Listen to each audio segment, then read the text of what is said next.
Oke, baik. Dan satu poin yang mungkin kita belum bisa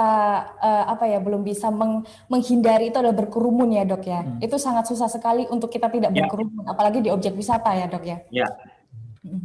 Oke. Iya, itu berkerumun memang jadi permasalahan sendiri ya, karena ketika berkerumun ya itu pasti ramai, jadi pendapatannya bisa naik, lalu pariwisatanya bisa jalan. Sementara kalau kita batasi, nah itu supaya nggak berkerumun ya memang harus banyak mengorbankan kalau dari sisi ekonominya, yaitu adalah dari pembatasan ya kapasitas maksimal suatu tempat wisata, dan yang kedua protokol kesehatannya dijalankan sejauh apa. Misalnya ya mau masuk itu kan biasanya ada garis-garis antri, nah itu garis antri beneran dijaga nggak sih sama petugas supaya jaraknya seberapa, lalu pas di dalam ada yang misalnya batuk pilek maupun screening, bisa nggak sih beneran ditegasin untuk dialihkan atau dilarang untuk masuk ketika ada terkena dari screening batuk pilek demam seperti itu.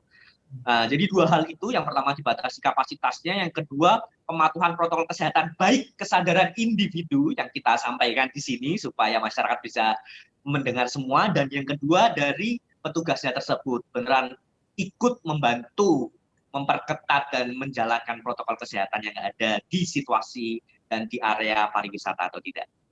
Seperti itu. Oke, mungkin kita langsung ke Pak Joko untuk menanggapi pernyataan dari Dr. Afif. Kalau protokol kesehatan yang diterapkan di Umbul Ponggok dan juga sekitarnya yang menjadi sebagai BUMDes Tirta Mandiri ini yang dilakukan di objek wisata apa saja secara real penerapannya? Silakan Pak Joko. Mohon maaf audionya Pak Joko. Audionya.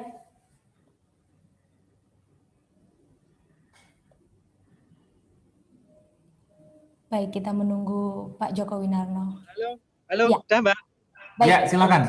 Sebelum ke teknis, sebenarnya sebelum pembukaan kemarin dari pemerintahan desa kami dan juga BUMDes Tirta Mandiri Desa Ponggok menggugah kesadaran, karena yang sulit dan terpenting itu adalah kesadaran bahwa ini penting ya untuk saling menjaga kaitannya dengan mematuhi protokol kesehatan. Nah, kalau yang gimana sih yang sudah dilakukan di Ponggok, sebenarnya sudah kami utarakan tadi di awal. Mulai begitu pengunjung wisata kami datang, itu yang pertama dilakukan tentunya harus cuci tangan. Kami sediakan 2 kendi yang digunakan untuk cuci tangan bagi setiap pengunjung yang ada. Terus yang kedua, begitu masuk kita termogan, kita data masing-masing pengunjung satu by name. Dan ini harapannya menjadi seandainya nanti ada hal-hal yang tidak kita inginkan, kita enak untuk menelusurnya. Yang kedua, tentunya begitu masuk di lokasi wisata, itu kami batasi, tentunya kita memberi pita merah. Kloter kita udah penuh 300 nih, kita kasih tanda pita merah. Nanti kloter 3 jam berikutnya kloter putih, jadi kita bisa sebagai penanda ya, supaya karena banyaknya pengunjung, oh mana ini udah berapa jam ya, karena mungkin dari sekian pengunjung mungkin kita ada kelolosan, paling tidak meminimalisir kita untuk kelolosan. Nah, begitu kita, karena spot kita adalah foto di dalam air, itu pun kita juga batasi untuk titik-titik spot foto yang sudah kita sediakan sudah penuh, ya kita sampaikan, itu kita sudah antri, sudah penuh, kalau mau menunggu sekian jam, baru boleh, kalau enggak ya sudah, ini karena sebagai bentuk kepatuhan kami terhadap protokol kesehatan.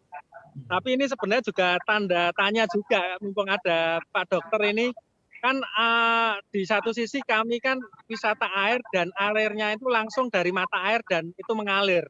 Apakah potensi untuk penyebarannya gimana? Nah itu nanti jadi pertanyaan kami ini sebenarnya. Nah terus untuk penerapan ke wisatawan tentunya kita dengan pembatasan ya, tentunya kita sosialisasi sebelum masuk ke lokasi harus mandi dulu. Kita nggak boleh meludah. Meskipun orang kita nggak ada yang tahu ya, dari 300 itu benar-benar tertib nggak meludah atau tidak kan kita juga nggak tahu. Tapi paling tidak kita sampaikan untuk demi kenyamanan bersama, itu kita tekankan. Karena apa? Menggugah kesadaran itu lebih nggak gampang. Nah, artinya perlu kami selalu sondengkan, baik kami di pengelola maupun di pengunjung. Dan harapannya jika itu kita sampaikan berulang-ulang dari si pengelola dan pengunjung. Jadi sekaligus untuk menyampaikan bahwa kami benar-benar menerapkan protokol kesehatan. Karena ya di satu sisi kesehatan penting, tapi gimana warga kami itu bisa tidak lapar itu juga penting kebijakan dari pemerintahan desa. Itu Mbak, Mas. Ya. Terima kasih sudah nonton. Jangan lupa like, subscribe, dan share ya.